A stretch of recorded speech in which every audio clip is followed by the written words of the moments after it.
Kayak kalau nggak salah mutualan kita ada Tiar. Kenal Tiar ya? Oh, I kenal dari mana ya? Oh, because I used to, do you know Bye Bye Plastic Bags? No. So it's basically like an NGO, kayak an organization dulu. Like, kayak their goal is to like kayak remove plastic gitu loh pokoknya, like against plastic usage. Kayaknya I kenal si Tiar tuh gara-gara dia cabang Bye Bye Plastic Bags di mana ya? Surabaya atau Jogja atau whatever, I don't know lah. Tapi kayak kenal dari situ karena kayak we used to have like big group meetings with like the cabang-cabang and then kayak tuker-tuker IG. So I don't really know her, tapi kayak I know of her gitu. Got it. How did you know her? She was in PSM, Paduan Suara Mahasiswa, and I was there too. Oh, dia UGM? Iya, UGM, HI. Oh, okay. Yeah. Interesting, small world. Yeah, I know, right?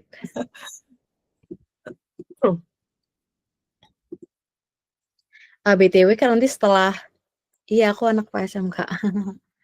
BTW nanti setelah answering questions, nanti kita akan melanjutin weekly meeting kita. Jadi nanti boleh stay, boleh melanjutin activitiesnya Kak Sharon. Okay, kayaknya I have to go. Okay, that's Yeah. fine. Okay.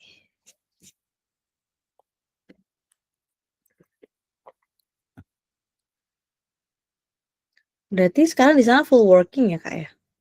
Iya. Kayak like yeah. Monday to Friday. Monday to Friday. Yeah. 9 to 5 juga nggak Kak working hours-nya? 10 to 7. Sebenarnya my company lumayan flexible, so it's originally 10 to 7. Tapi kayak if I have plans for dinner or something gitu, I can move it forward to like 9:30 to 6:30 atau 9 to 6. Oh. Gara-gara ada apa? It's flexible. Yeah, it's quite flexible. Tapi standardnya in my company 10 to 7. Tapi hari ini gara-gara ada kayak this talk, so I said kayak, oh, I'm gonna arrive maybe like 11 or something. So then I'll move it backwards, the working hours. Oh, wow. That's great. Yeah, that is great. Hai Kak Gray.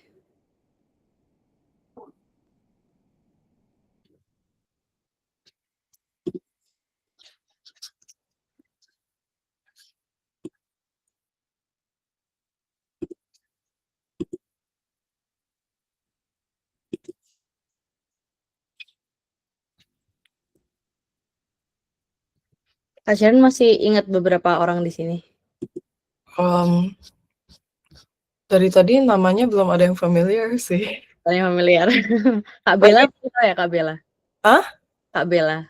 Oh, ingat ya. I think she was interning with me kayak at the same time juga. Tapi sekarang dia full time ya? Yes. Yeah, and I follow her Instagram as well. Jadi kayak masih memoriesnya masih balik.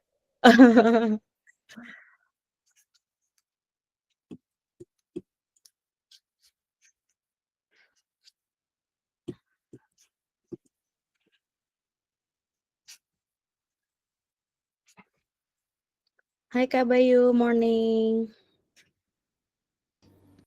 Morning, Kanza. Morning, Kak Bayu. Hey, ada Sharon. Hi, Sharon. Hello. How are you? I'm good. How are you? Good. Digital Marketing Manager at Soundbrenner. That's cool. Thank you. Soundbrenner.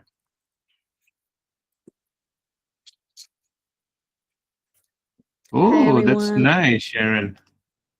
Thank you so much. This is the what, the metronome? Yeah, you know them? I know. Yeah. The non-audible metronome, right?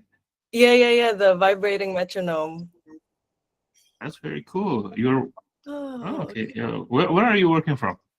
I'm in Hong Kong. So Soundbrenner's base is in Hong Kong.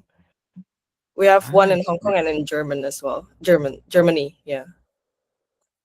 Yeah, okay. Because I play music, so I have no way. a little bit visibility about these things. Okay. Okay, morning. Wait, Sharon, is that you? Hi, Mr. Jing. Oh my God! Wow, blast from the past. How you doing? I'm good. I'm good. How are you? I'm great. I'm great. Wow, what a pleasure to see you again. It's like, is that? Oh, I had to double check. I thought maybe it's another Sharon Tan, but yeah, you're the one, the one Yeah. and only. Wow. Okay, welcome back. Welcome back indeed. Thank you so much. Thank you so much for having me. Absolutely. Okay, good morning, everyone. Maybe we can start.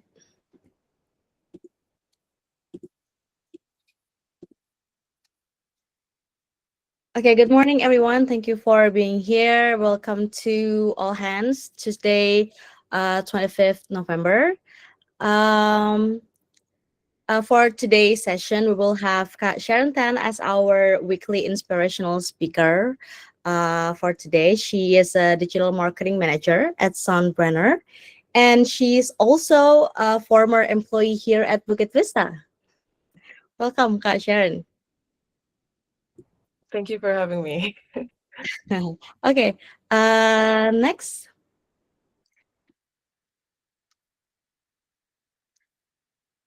Okay, Sharon, can you please give us a short brief about your journey? Because the first time I looked into your LinkedIn, I was so impressed because you have a lot of experiences. So that, please. Yeah, so I started interning, I think, in my 11th grade of high school, like around 2020, in Indo. And then Bukit Vista was actually my second internship of all time. And yeah, it was like one of the best experiences that I've had because I think I learned like everything that I know right now, mostly from Bukit Vista. But then I think my internship journey back in Indo was like because I was bored during COVID, so I wanted to learn something new. So that's why I was in Bukit Vista, and then I worked as a graphic designer in a creative agency. And then when I moved to Hong Kong, then I like let go of all of the Indo internships and all of the Indo responsibilities that I have because I had to adjust to a new country. So then I started like searching other opportunities. So I also joined PPI Hong Kong, which is the student association there. And then I also was interning at PwC as a designer, which is weird, but yeah. And then next, yeah, I don't know if you guys heard of What Is Up Indonesia as well, the one that's led by Abigail Limuria.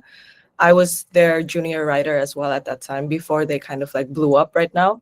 So I helped them wrote like newsletters and emails and social media posts as well. But then I also like let go of it. Amazing. I know that channel. Thank you. But this was a long Yeah, time. they're doing good work. They're doing very good work. Very good work. Yeah, Yeah, yeah. very leading edge. But Okay. yeah, this was a long time ago, and I was getting busy as well. So I let go of What Is Up Indonesia, but it was like a good time as well there. And then I moved back to becoming a graphic design intern, and then I moved to Telin Hong Kong, which is like basically Telkomsel but in Hong Kong. So it's like their subsidiary. So I was also like as a digital marketing intern. And then, yeah, like while doing all of those, I was part-timing in university in like the government and international studies as like a graphic designer as well. And then, yeah, after like interning in Tallinn for 1 year, I finally got my current job at Soundbrenner. I started as a part-time first, and then after I graduated, I converted to full-time. So now I'm working full-time. Wow. Okay. So you was studying and working? Yeah, I was studying and working like most of the time, I think. Yeah. Wow. How do you manage the time, like how when to study and when to work? Um, I don't know. Honestly, I just do it. And because like back then I was studying design and arts, right? Like basically visual arts. So I didn't really need like to read like books all the time. I didn't really need to like study all the time. So it was like more like projects all the time. So I think it was still manageable in that sense because I would just like block out this time during the day to like work and then this time during the day to like catch up on my projects and whatever. And I would use like some time in my weekends as well. Yeah. Uh, and Yeah. how do you adapt like a new culture in Hong Kong, like back in I and think, doing all of this sorry? and doing all of this study and working and have to adapt to a new culture?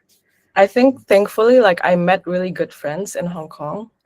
So I think that's what helped me a lot. I think if I didn't have my friends, I think I would be like much more stressed. So there's always something to look forward to, like after I work or after I go to classes, like I would go hit up my friends and like, yeah, it's much more comforting that way. And I think that also like helps with the culture, like cultural difference in Hong Kong as well, because they're all international students. Some of them are also Indonesian. So then we're like in the same boat in a sense. So I think like I can rely on them and they can rely on me. So I think that really was like a big role in how I adapted to different jobs and also like the culture here. Okay, that was amazing. Awesome. Yeah. Okay, maybe after this we will have a few questions to dive deeper on your journey. Okay, let's move on into the first question. Okay, you've shifted across multiple digital roles from graphic designer to digital marketing manager. What mindset or skill helped you adapt and grow the fastest in this transition? Sharon. Yeah, I think for mindset, like I've learned how to like say yes to a lot of opportunities. Because I remember even like when I started Bukit Vista, I was very intimidated because I knew nothing. And I feel like there was so many like terminologies and jargons in Bukit Vista that I wasn't familiar with. But I guess like, yeah, I would question initially like whether I was capable or qualified to do something. But then I think what matters most is like remembering that you'll never know until like you actually try it. So like 90% of the skills that I used right now at work weren't actually learned in school or in university. I think I picked them up myself because I keep saying yes to these opportunities that I think like I wasn't able to do at first. So yeah, every time it would feel intimidating, but whenever I say yes to something that I thought I couldn't do, I think it just motivates me or it drives me further to prove to myself and to also everyone that I'm actually qualified and that I'm actually able to do this job and things like that. And another thing I think like an important skill is also problem solving skill and like the ability to be proactive. Because I think if you make a mistake and I think in work, an apology or sorry won't just cut it. Like it's good to say sorry, but then at the same time, I think you need to own up to it and find a way to solve it yourself. And even maybe come up with better solutions because yeah, in school, I feel like you can get away with like saying sorry and then facing detentions. But at work, I think it's super important to own up and admit to your mistakes and also like try to come up with a better solution, like take action to your mistakes. I think, yeah. So problem solving and saying yes to opportunities. Problem solving and say yes to opportunities. Wow. Okay. But then in your experience, how do you approach learning new skills or tools when transitioning into a new role or field? Sorry? How do you approach learning new skills or tools when transitioning into a new role or field? I think like I just ask questions because Mm. sometimes I would be like, what's gengsi in English? Um, How do you say that in English? gengsi. Yeah, like I just shy. yeah, I guess like that's an easy word to describe. Like you're just having pride. Yeah, you kind of like have pride to like and you're kind of like shy as well to ask. That's what I was feeling at first, but then at the same time when I don't ask questions, I feel like it just gets me lost even further. And when I ask questions, I feel like my other colleagues or my boss, they would be more than happy to answer me and help me as well, as long as it's like, yeah, as long as you listen and implement it. So I think asking questions is the most important part. Yeah, agree. Yeah. Okay, thank you so much for answering the first question. Yeah. And we move to the second question. Okay, so your video ads generate over 500 sales in a month. What a single factor do you believe made it convert that well? I don't think there's like a single factor for like to a success or growth of like an ad or like a video ad. So for context right now, like what I'm doing at Soundbrenner, my current company that I'm working at, we're using meta ads. So we're very focused on paid marketing and not organic marketing. So I would have to say also that the budget and the volume of ads that we are churning out definitely plays like a big part on like conversions each month. So one of the biggest advantages to paid marketing is that we can clearly see the numbers and the metrics. So we get really clean data, and we can test like a lot of different creative angles and formats to see what actually resonates with our customers, right? Because also we're running like a large volume of ads internationally, so we can then again validate what works for the audience so much faster. And I think for me, the most important part, like for an ad success, is also like combining the metrics, but also like with the customer's sentiment. So every day I take the time to go through our comments and DMs on social media, so I get like a good gist of our customers' pain points and what they want more of, like from our products. So I use a lot of that feedback when I create most of these ads. And yeah, the metrics in meta ads, I think, also helps me a lot in like telling me exactly why an ad is performing or is not performing. So I can keep iterating like through this metrics to eventually produce like the most successful or the most like winning ad, right? Like for example, if the 3-second through play rate is low, then I know that the video hook is not working and that maybe I need to fix it or change it to be more engaging. And on the other hand, if like the through play rate is high, then we know that the content is engaging, and I can probably use like that script structure for other ads in the future.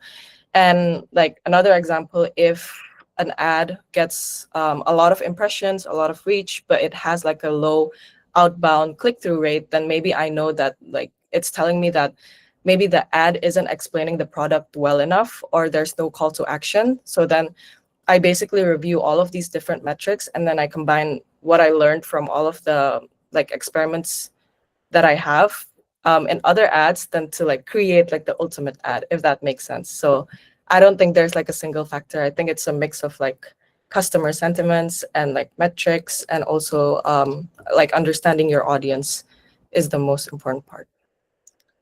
Wow. Okay. Wow, that's great. But did you do this video ads with the team or with only yourself? So we have, it's mainly only myself, because we all already have like a big video library in our company from previous video shoots, and we also work with a lot of other affiliates. So we do media buying as well. So we buy like videos from them, ask them to like make videos for us and all that. So we have like a huge library already. So my job is to just like script and concept like the video ads, or like even if it's like a static ad, like to conceptualize it, and then to edit everything, and then to launch everything, and then to analyze everything as well. So yeah. How do you organize your videos? Like in folder? Like what do you mean organize? So I do quite a lot of video editing now, actually, Sharon. So Right. and one of my biggest frustrations is finding a clip from a video that I took weeks, months, years ago. So what tool do you use currently to be able to search and index your extensive video libraries? We don't have like a life-changing tool yet. We're just using Dropbox. But I guess like the way that we're like organizing the folders, I think is like what makes sense. And because I was like making like videos so much, and I was going through their folders so much, it's like to the point that I memorize where these videos or where these clips are from. And we organize it Makes by sense. year. Yeah, like 2022, 23, 24, 25. Then inside there's like gonna be like different shoots from different days, and I know like Yeah. which one is it usually. But it's I basically get it. I get it. I get it. Yeah. You've walked around the museum enough times, you know where all the Yeah, artifacts are. yeah, I walked around Dropbox enough. Yeah. Okay, Kak Sharon, thank you so much. And the last question. What career insight do you wish you learned earlier that would help young professionals grow faster? I think like as important as it is to be like skillful in your own niche, or like in your own like job description, like I think it's also important to be like a jack of all trades. as in like being able to understand different business functions or what is happening like throughout the whole business. Like if you work in finance, then you cannot completely be clueless about how HR or how marketing works, right? And vice versa. I think for me, it will do you good if you have the curiosity to continuously learn and are not ignorant about other things. And of course, the other obvious thing is like maintaining good relations and being kind to like people around you, because then you don't know whenever like your careers or your paths will cross in the future and how you can benefit each other in the future. Yeah, and especially right now, I think the job market is insane. It's very hard to like get a job right now. So I think it's important to continue to give like 150% on whatever it is that you're doing, even if it's small tasks, to like kind of show that you're like a valuable team member to have. Yeah, I think that's it for me. Yeah, exactly. And how do you recommend young professionals navigate setbacks or moments when they feel stuck in their career growth?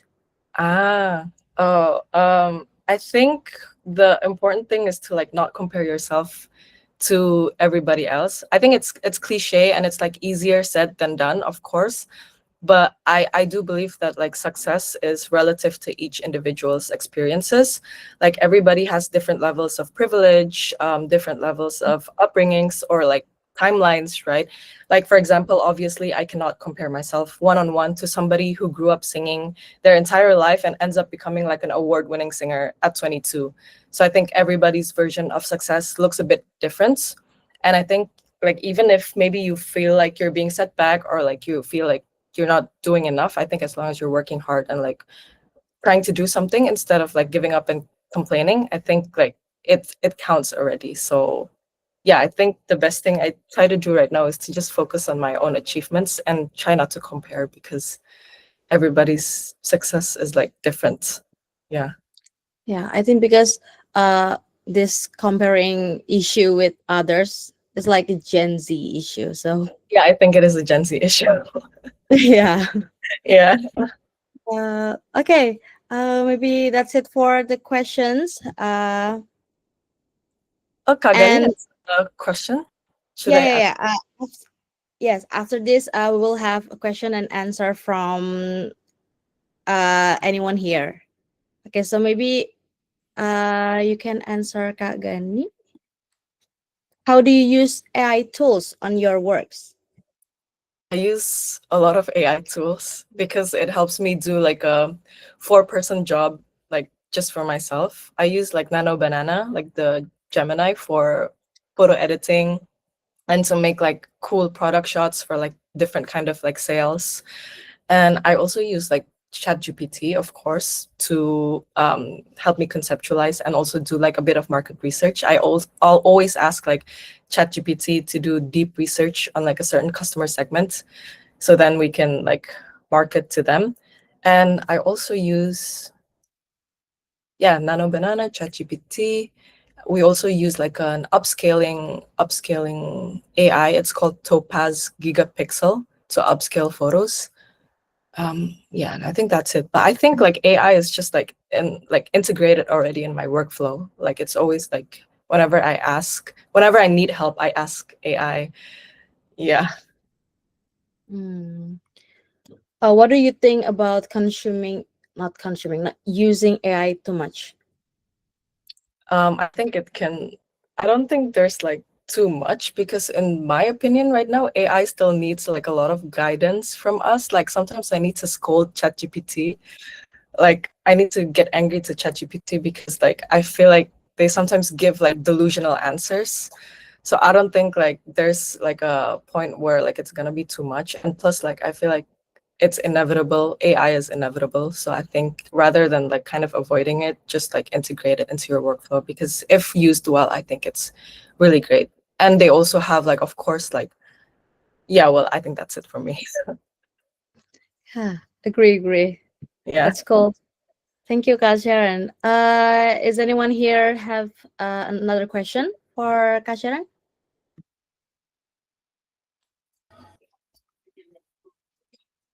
I've got a question. Sharon, Yes, sir. what was one or two things that you learned at Bukit Vista that positively transformed you? Oh, I think a lot. Like, yeah, a lot. And I think like one of your key values is like you guys like detail something, like detail matters, right? Oh yeah, or something like that. But I think Yeah. like I'm a person who kind of like does everything like in a rush and kind of like, okay, like I will finish this, I'll finish this, I'll finish this. But then I think ever since Bukit Vista, I've always like tried to kind of embed that in my mind, because I think like I also had a talk recently with my boss, and like he also told me that you need to pay attention a bit more to like the smaller details. So I think like that's like very important to me right now. But I think like in general, I think everything that I learned from Bukit Vista, I'm implementing right now at work, because I think like my company right now has like a very similar like working culture with Bukit Vista as well. Like we also like, yeah, it's very similar in a sense, I would say. Awesome. Really Yeah. proud to see that some good came of your experience there. Thank you. Okay, that's it for this session. Sharon, thank you so much for being here. Thank you so much for the time. Thank you for answering our questions. And after this, we will have our weekly meetings. You can stay if you want, but if you have another activities, you can continue. Thank you so much for coming, Sharon. Thank you so much for having me. I'll have to Sharon, leave welcome back. now. Okay. Bye. Thank you guys. Sorry, Kak. Have a nice day. You too. Okay, so I will pass this. I will pass the next session to Kak Ganes. Okay, for the vision mission, I will pass it to Mr. Jing. Mr. Jing, the All floor is right. Thank you. It's been 2 weeks since I've been here. Thank you, everybody, for covering in my absence. I don't often get a chance to actually travel with family and actually spend quality time with some of the closest people of my life. So that was a really good opportunity to do so. I'm in San Francisco right now. I'm actually at the airport. I just I didn't just get here, but I had to return a car, and this was the closest place I could find for Wi-Fi. All right. Before I go any further, are there any questions that anybody wants to ask? Is there any ask me anythings for me this week? No? Yes? Yes, great. Okay, hit it up. Great. Ask me something hard. Oh, this is actually not a really hard nor serious question, Okay. but Anything's fine. but as you know, I was the case manager, and actually one of the case I think that you experienced got through the Slack. You got overbooked in Egypt. Yeah. I got overbooked in Egypt. Yeah, I Can you did. tell more Right. about the experience? Yeah, certainly. So, yeah, I got overbooked in Egypt, and the host reached out to me on WhatsApp to try to cover and say, oh, this and oh, that. And it was just really, here's the thing, everyone. So I encourage you all to travel using Airbnb, possible at some point, because you'll get to feel what it's like to be on the other side. It's not nice when you are brand new in a place and all you hear is lies and bullshit. It's kind of tough.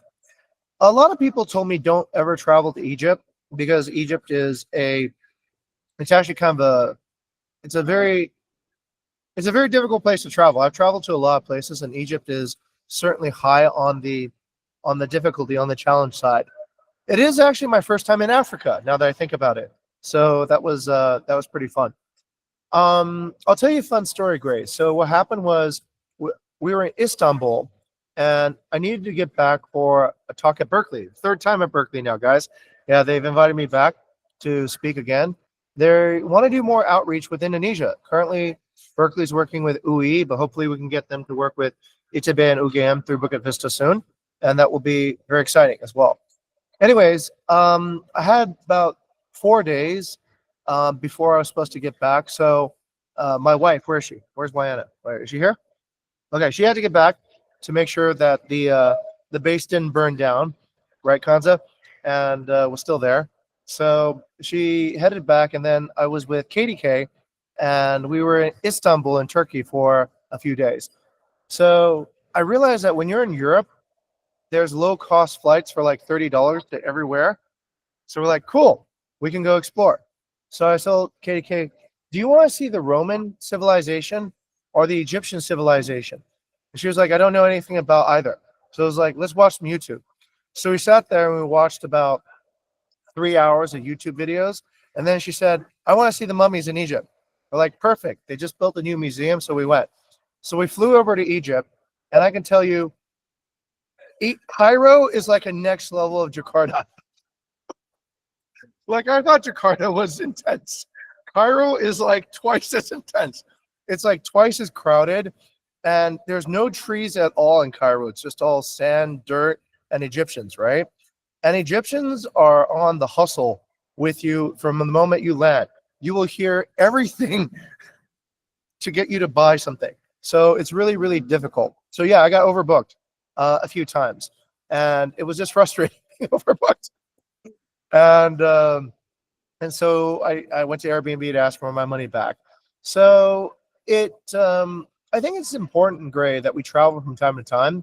We obviously deal a lot on our side with difficult guests, but you can imagine if you're betrayed by your host and you think you're going to go and stay in this place and you're not, and they're doing a bait and switch, and it's tough. I'll tell you what happened in Egypt. Every time you book a car, they refuse to pick you up until you give them a tip. They'll be like, I'm not picking you up unless you tip me. And I want to pay in cash. I don't want to pay through Uber, right? And they're blatant about it. So I can only imagine what it's like being the country manager of Egypt for any online platform. It's pretty raw. But unfortunately, as a result of that, ladies and gentlemen, Egypt is not that developed. I saw some shocking things in Egypt. There are cities made of trash in Egypt. Yeah, there's an entire city where all the trash collectors, they're specifically from a one particular religion. They are famous because they have a high recycle rate. But we were right next to the city at one of the stopovers, and it was intense. I never seen buildings filled with trash, just like apartment buildings, but not filled with people, filled with trash. So they use the entire space to sort out plastics, organic waste, metals. It was a different scale. So yeah, thank you for asking. Great. You guys should travel from time to time. We do give holidays here at Bukit Vista, and I know Lebaran and Idul Fitri and Galungan, Kuningan are key travel dates, but there's also other travel dates, I think, and explore the world. We are a hospitality company, so do take advantage of the other side of hospitality. Okay, do I still have any time? Or let's see, next question. Any other questions at the moment? Oh, I've run out of time. Okay, all right. So that's it. I'll share some pictures on my next appearance at All Hands. Thank you, Rama. Okay, thank you, sir, for the inspirational. Okay, for next session, we'll move to the hospitality and revenue target. I'll give the floor to Mas Hafiz. And yeah, we also have Bu Putu join us right now from the UMO, and this is Hey, selamat datang. Hello and good morning everyone, and selamat datang Ibu Putu. So how you doing, guys? I hope you have a good day and good health for today. So yes, this is the property that just launched a few weeks ago, like in 8 November 2025, the property called Di Umo. So the owner is here with us, Ibu Putu. So welcome Ibu Putu, please welcome her, everyone. So yes, so the Umo already got so many bookings, and for now the reviews is perfect 5 stars with 7 reviews. So yes, hopefully the property can always give the best performance and always give the best experience to the guests, and hopefully we can achieve more achievement ahead with Bu Putu ya. So congratulations Bu Putu. Terima And kasih. yes, thank you Bu. And Kak. please go to the next slide. Okay, so this is our semester 8 target. The revenue target is 3,120,000 US dollar. The hospitality target is 87% 5-star ratings. And the brand target or partner stability is 170,000 US dollar. Next.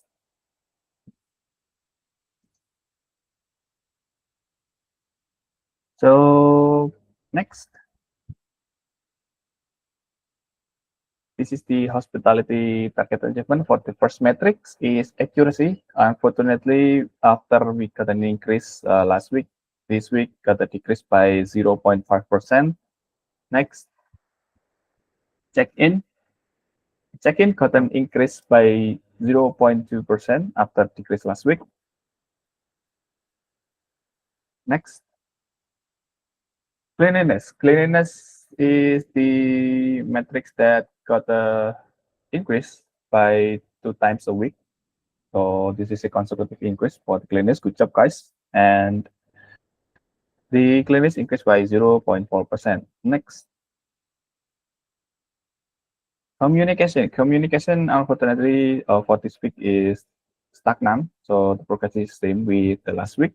Next.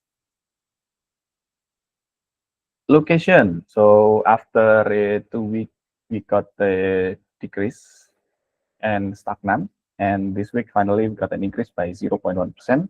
Next. For the value, unfortunately, got a decrease by 0.2%. Next. For the overall rating, for now, our progress is at 86.6. So we're lacking 0.4% to achieve the 87.87 5-star rating for this semester. Next. So what about this week reviews we got, especially the non-5-star review? So this week is starting from November 17. This week calculation for Airbnb. So the data, please go to the next slide. I will fetch from the review received. Next. Yes, only from November 17 until November 23. Next. So this is the guest and the properties that we received non-5-star review last week. So they are coming from Villa Arindra Ubud until Villa Marsalin. So ranging from 2-star rating until 3-star ratings. Next. And this is the summary of those reviews that we received last week. So since we have a limited time, so I let you guys to read on the deck by yourself. Next. Regarding partner stability target achievement, since Furcon is taking sick leave, so I will read the update in behalf of him. So wishing him a speed recovery for today. So the maximum offered on contract value, no update from the previous week, still the same with 132,000 US dollar. And next, you guys can check on the partnership contract for the details. And for the revenue target achievement, so for now, we on a 1.2 around 1.2 million for the revenue progress, and the revenue the time left is on 69.78%. And that's all from me. Thank you, and pass back to Ganesh. Okay, thank you, Mas Hafiz. So guys, let's take some action to boost our rating, grow revenue, and secure more stable partner contract together. Okay, move to the next section. For the company theme, target, and achievement, I'll pass it to Kak Gary. Yes, thank you, Ganesh. Same as the previous one, I'll be representing Furqan because he is sick today. So I will also wish him a speed recovery. So for the November 2025 target, our revenue target progress is currently around 79% with the achievement of around 385K. And our 5-star percentage is still overachieved around 100.8% with 87.7% from the target of 87. There is no update of the brand target. There is no other churn. And the starting revenue target for December, we are already around 70.81% from the target of 230. And we are currently achieving around 162K. And what are our opportunities for November? We are currently have 67% occupancy, 90% expired dates, 3% maintenance, and 1% owner usage with 9% nights available to sell. So we still have around 5 days, everyone, to try to reach the revenue target and also maintain the hospitality rating along with the partner churn quota. So let's keep up the actionable and try to reach our monthly target so we all can get the bonus, everyone. So please keep in mind and don't forget to make sure that all of the works that you do align with our target. Okay, I'll give the floor back to Ganesh. Okay, thank you, Kak. Thank you, Kak Gray. So guys, let's push together and close the gap so we get our bonus. Okay, move next to the weekly mission inspiration. So for the first, from the hospitality innovation that positively transform our guests, please let us know what is the impact to our revenue or overall target. For the first, let's hear from Jason. Yeah. Can you hear me, Ganesh? Yes, all good. Yeah. Okay. So, for the first one is our roundtable talk at Canggu edition. It is quite special where we invited also our community expert Bu Sari from Malaikat Hukum to provide us for some legal assistance for our partners who have legal inquiries as well. So last week we had a roundtable talk. The conversation started when Lutfi shared the positive growth number in Bali, like showing the ether and all stuff. All of our guests who are some of them were currently being potential partners are very interested in the numbers as well, and this sparked a meaningful discussion on how to further like support property owners in the region. And then the second session was when Busari provide legal assistance to those who have legal inquiries, and the collaboration between Busari also and Bukit Vista, where we connect them with our property partners, like we have Wallace, Maini, and also Patmi, and allow them to directly engage with Busari and receiving like legal advice that will empower them to manage their properties more effectively, or they have any concern. And this conversation between legal expertise and property owners not only strengthened like the relationship between Bukit Vista and its owners, but also like added significant value to our partnership, like ensuring long-term success for all parties that involved. So how it impacts our revenue or overall target, I think it strengthened the long-term success, like setting up the right sentiment with them, with our partners or the property owners. Thank you. Passing back to you, Ganesh. Okay, thank you, Jason. Next, I'll give the floor to Kak Nadia. Okay, good morning, everyone. So it's actually a new partnership with Ours Group. So Ours Group is actually a very big brand in Uluwatu area. They have 6 different services like Papa's Delis, Ours, or Spa, Ama, Home Tabu, and they are all around the Labuan side, Uluwatu area. So actually, 2 weeks ago, they inquired us to Airbnb and get a piece by Gaia. So yeah, actually Gaia stood up like a piece for a meeting, but did not show up.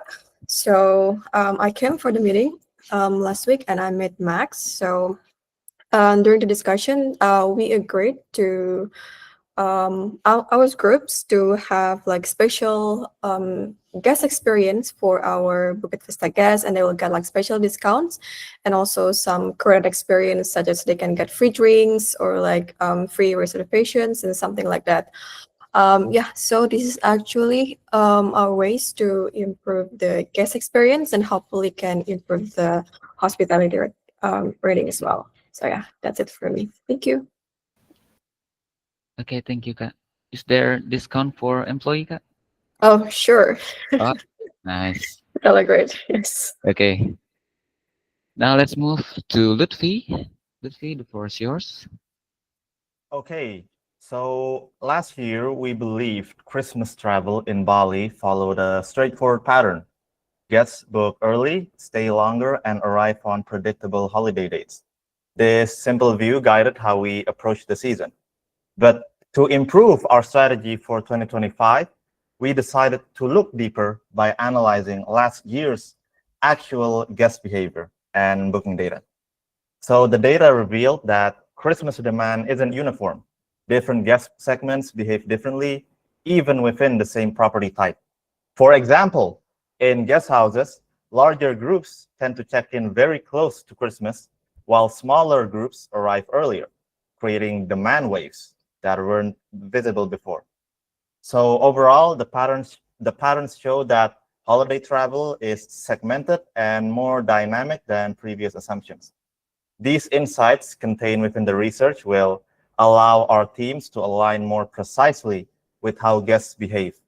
For example, marketing can align the timing of content and ads to match real booking hours and peak days when the guests are booking for Christmas and New Year's, for example. So by understanding the guest behavior for Christmas, we can more effectively target and convert those potential travelers into bookings at the right time, at the right price, thus pushing us closer to our revenue targets. That is all. Okay, thank you, Lutfi. And for the next innovation, it's also come from Lutfi.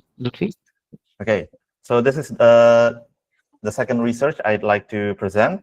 So we knew that Bali's guest types changed between seasons, but we didn't know how to measure how big the shift was. So using LLM analysis on peak and low season reviews and messages across Bali, we see a clear contrast. Peak season guests escape to Bali, while low season guests live in Bali. The July to September peak brought, based on the corpus, 58% leisure-driven guests, but by November, this share drops to 40%, replaced or replenished by digital nomads, long-stay workers, and one-night transit guests. Their language within the corpus also shifts from emotional to functional. This LLM capability allows for exciting possibilities. We can analyze listings, accumulated reviews, and messages to uncover its true guest profile and adjust accordingly. We can also optimize the listings based on seasonal behavior, whether guests are escaping or living in Bali. So by aligning the product, communication, and marketing with the guests who actually stay, not with the guests who we assume will stay, we can convert more travelers at the right time with the right message. By making the listings align more, this will help more travelers to book with what they want and getting more nights filled. So that's how it impacts our revenue. Okay, thank you, Lutfi, for the valuable insight. Next, we move. Don't forget to let us know what is the impact on our revenue and overall target for the first. I'll give it to Eda. Oh, I will speak behalf on Weda in this part. So, Weda yesterday pretty similar with what Lutfi did using Notebook LM by putting all of Airbnb listing inside that, and we just discovered that these tools can become a multiple function. But on the Lutfi side, can determine the user behavior, user type, but on the content team side can detect which information on listing that might contradictive as per the reality. So this can prevent for future bad review, and also it's useful from the upside, become a which property that need to be telling to the owner, hey, your property has this concern, you need to fix that even faster before the bad review come. So yeah, we can see these tools have multiple function. Yeah. Okay. Thank you, Mas Gani. Next, I'll give the floor to Reza. Okay, thank you, Kak Ganesh. So this is about Budi Celacentry. So yesterday, Budi Celacentry was successfully deployed, and Budi can now automatically send the file story, company profile, and market insight. There is also the escalation feature when the question is filed outside of the contact for the provided content. So with this new capability, the strong potential to increase the revenue as the Celacentry can maintain the high engagement of the lead and smoother the process business plan. So for next, I will focus to the create this knowledge how we use the sales entry, so our sales team can adapt to using it. That's cool. That sounds so much better. Okay, thank you, Reza. Since there's no innovation from the entry side, let's move to the technological innovation.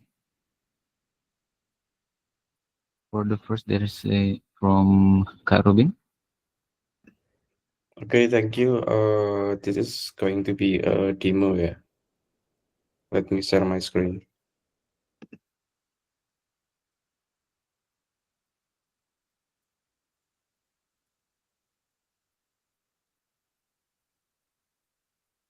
Okay, can you guys see my screen? Yes, so good. Okay, so the 3S property system is aligned with the value component of the property league ranking because both aim to boost property performance. 3S focuses on consistent operational property performance to ensure case satisfaction, while the league ranking measure the outcome through ratings, review, and revenue. When the ranking increase, more cases are satisfied, review improve, and the property become more capable of achieving its contract value. So this is before 3S align with property league ranking. So as you can see here, all the component value are different with the current component value in 3S now, because this is aligned with property league ranking. So in short, 3S is represent the process while the ranking is represent the result. So both need to be aligned to accelerate our property growth. That's it from me. Thank you. Okay, thank you, Kak Robin. Next, let's move to Wendy. Okay, thank you, Kak Ganesh. So I will share my screen for the demo. It will be quick. Okay, I will share from the bigger. Is it visible? Yep. Okay, so previously the revenue share percentage was fixed based on the selected property contract template, restricted to value between 15 and 20% only if you select this. But now, after the update, user can now freely enter any revenue share percentage according to their agreement with the partner. So if we select any template, you can just modify the percentage. For example, here I'll set it to 17 and then set the package start date and date like we do normally, and then save it. After it's created, I will jump right into the property contract Wait, I always change my screen. Wait.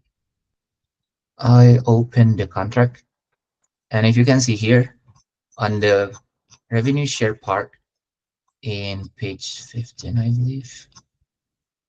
Yeah, revenue share. It changed according to our input previously. It's 17, and the percentage for the owner also calculated correctly, and also the ratio here. So you can see here it's reflected on the contract also. So I think that's for the updates on property contract. And also on the Slack, there's no changes on Slack, so it will still the same as you can see in the bigger. So I think that's all from me for the update, and it will be impacted the PAUM since this enhancement increases flexibility during contract creation and enables more tailored offerings between Bukit Vista and partner. So I think that's all for me. Thank you. Back to Ganesh. Okay, thank you, Wendy. For the last innovation, there's from Kak Fidi. Okay, let me share my screen directly.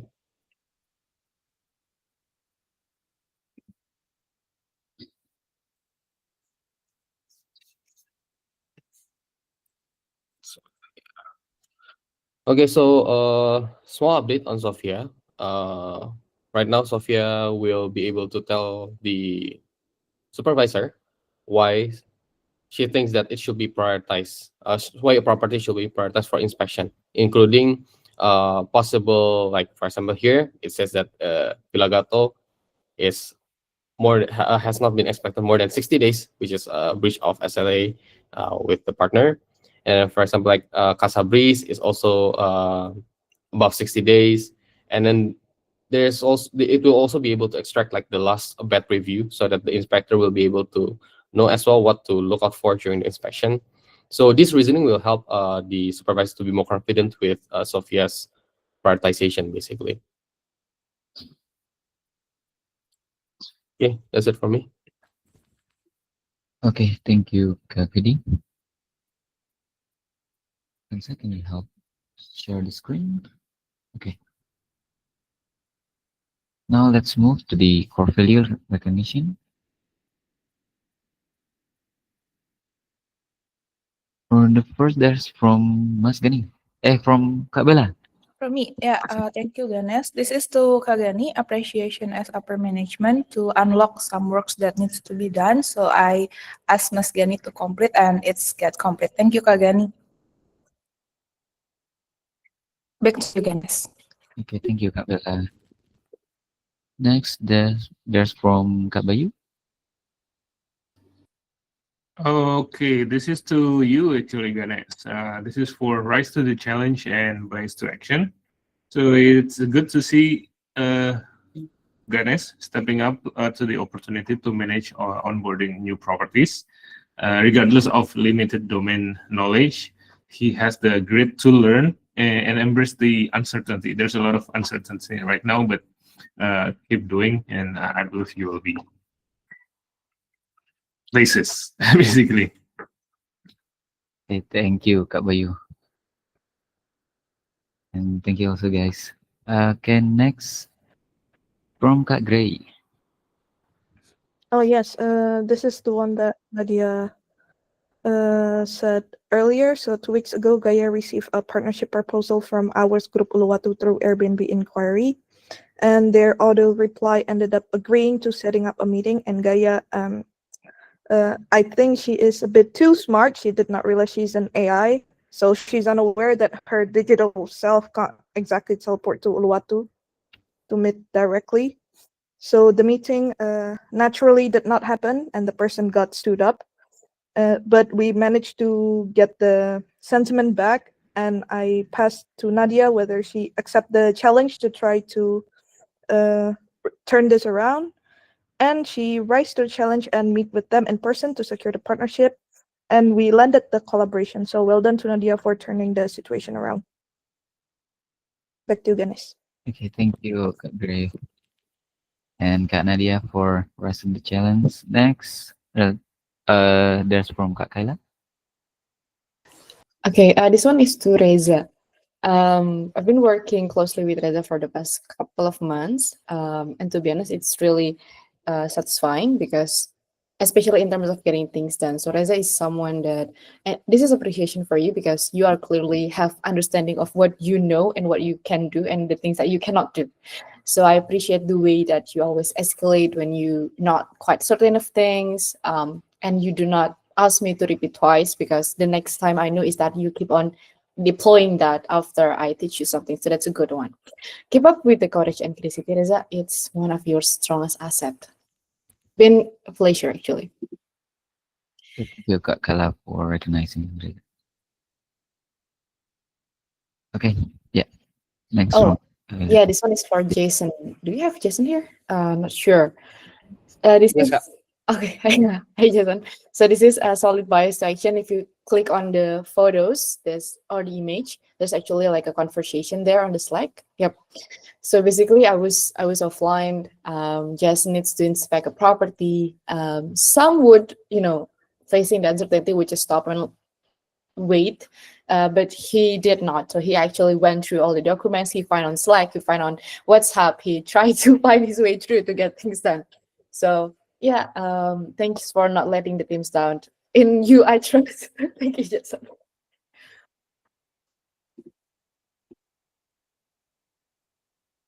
Okay, next there's from Rama.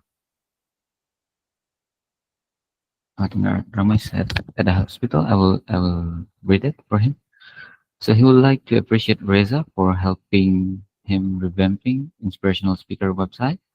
His biggest weakness is in working with WordPress is understanding its technical navigation, but with the help of Reza during yesterday pairing, they are able to overcome the issue. So thank you, Reza, for help others to help themselves. Okay, and I think there's a new entry from Mr. Jing. Sure. I'm going to recognize Bella. Bella, good work on embracing a new frontier. This is similar to, I think, what Gani just spoke of, actually, Ganesh as well. So, a lot of decisions behind how we shape people's behavior have, of course, something to do with people's compensation, employee compensation. So, Bella's beginning to take, also without incredible domain knowledge, but getting that process started and noticing the potential anomalies and errors, and that's good. That's how we begin. We always have to begin by learning through experience. So good work. The second one I'll throw up as well is recognizing Rama for details matter. I noticed Rama really gets into inspection seriously. He expects things to be done correctly, and he notices the underpinning details that often other people just skip over. Yeah, it's probably not important. So I think that's critical for making sure the culture works well and also getting artistic representation that delivers impact. So yeah, those are two things I noticed today. Okay. Okay, thank you, sir. And since there's no announcement and we're running out of time, guys, please fill the personal updates by the end, before the end of the day. And I'll pass the next session to Kanza. Okay, thank you, Kak Ganes. And thank you, everyone, for being here. Thank you for your time. Thank you. See you on the next All Hands next week. Thank you so much. I hope to feel the updates. See you guys. Have a good day. All right.